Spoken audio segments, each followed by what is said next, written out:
नमस्कार, मी करिश्मा किरण ठाकूर, देववाडा हरमल इथे राहते. आज मी तुम्हाला पावसामध्ये उगवणाऱ्या भाज्यांचं मिश्रण करून दाखवणार. आज मी हा ताळखा घेऊन भाजी बनवणार. त्याच्यात मी कुड्डूक भाजी घातली आणि वालीची पानं पण घातली. त्याच्यात मी आता ही भिंगट आम्ही फणसाचे हे असतात ना, बिया असतात ते घालून आम्ही ते टाकायच्या भाजीत घालणार. ते हे बनवून मी ठेवले पीस. त्याच्यात मी मिरची टाकणार, तूर डाळ टाकणार, मीठ टाकणार, नारळाचं खोबरं टाकणार आणि मग मी भाजी बनवणार ताळखायची. तसेच ताळखायची भाजी आता तर कोण जास्त गोव्यामध्ये मासेत खातात म्हणतात, पण आम्ही पण ही रानभाजी खातो. ते पौष्टिक आहार असतो. ते सर्वांना पौष्टिक आहार असतो, सर्वांना माहीत असून पण ते रानभाजी खात नाही. पण मी बनवते, मुलांना आमच्यासाठी मी बनवते. मी तेच आज भाजीचं मिश्रण मी आयटम पकोड्यामध्ये तुम्हाला करून दाखवणार. त्याच्यासाठी मी ताळखा बारीक चिरला, बेसन घेतलं, ओऊ घेणार, शेंगदाण्याची पावडर केली, कांदा घेतला आणि आपलं आल्याचं हे केलं, पीस केले. आता आपण साहित्य बघितलं. त्याच्यानंतर मी भाजी कशी बनवणार ते तुम्हाला सांगते. मी आता ही ताळखळे, कुड्डू आणि वालीची पानं घातलेली भाजी टाकते भांड्यामध्ये.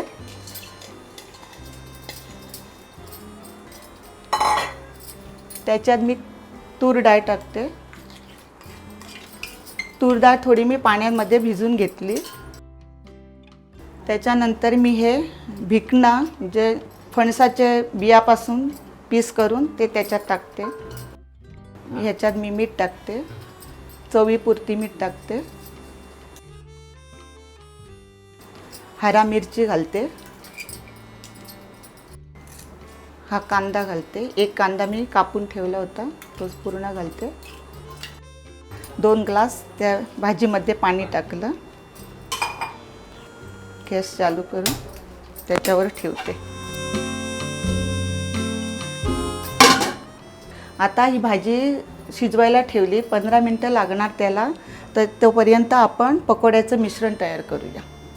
हा मी कांदा घालते. कांदा 4 कांदे मी बारीक करून घेतले.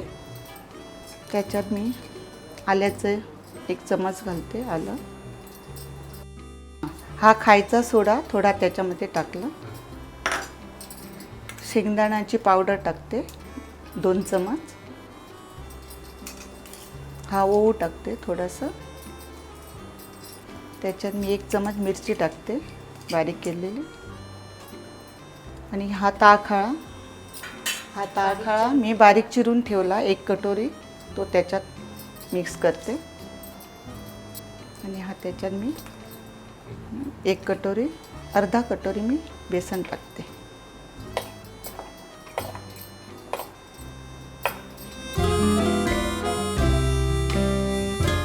पहिल्यांदा ते सर्व मिक्स करून घेते. जेवढं पाहिजे तेवढं पाणी मग टाकते मी. हे सर्व मिक्स करून घेतलं पहिल्यांदा. तर मी पाहिजे तेवढं पाणी घालते त्याच्यात.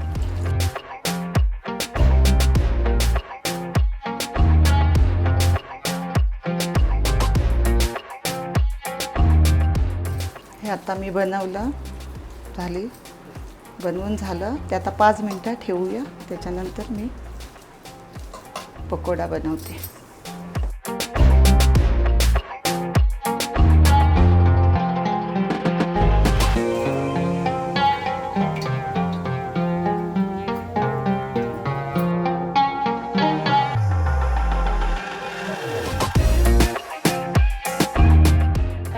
तेल गरम झालं. त्याच्यात मी आता पकोडा टाकते.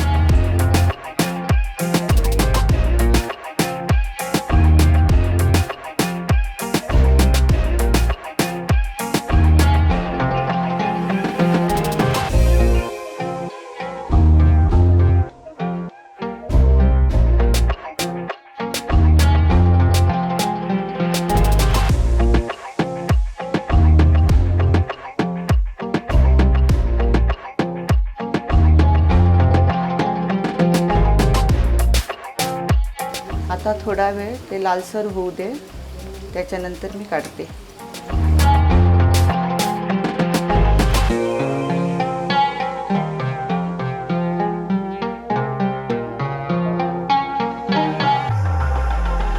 आता हे भाजून झाले आहेत. हे या पावसामध्ये ना चहा बरोबर संध्याकाळचं आपला चहा पितो ना तेव्हा पण खाऊ शकतो.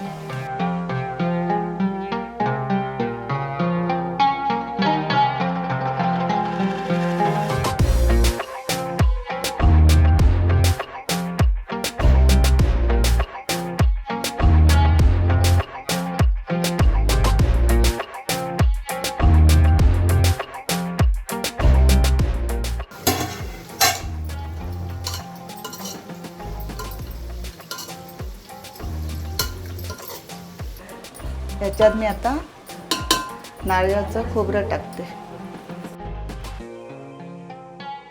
1 वाटी घेतली आहे, त्याच्यात मी टाकते, पूर्ण टाकते. ते आता मिक्स करून घेते.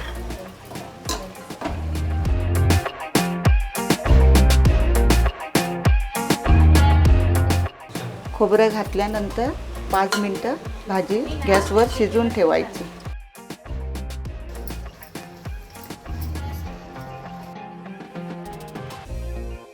आता भाजी तयार झालेली आहे. आता मी गॅस बंद करून घेते.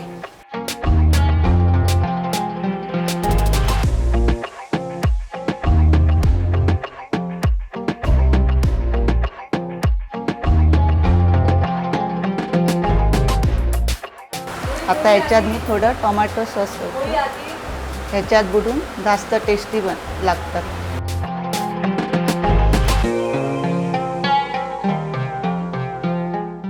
ही आपली 2 रेसिपी तयार झाली आहे.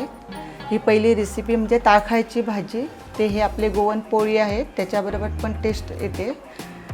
त्याच्यानंतर ही आपले दुसरं रेसिपी म्हणजे पकोडा. ताळखायचेच पकोडा बनवले आहेत. त्यात आम्ही टोमॅटो सॉसमध्ये घालून ते खाणार आहे. त्याच्यात आणखी टेस्ट येतात त्याला.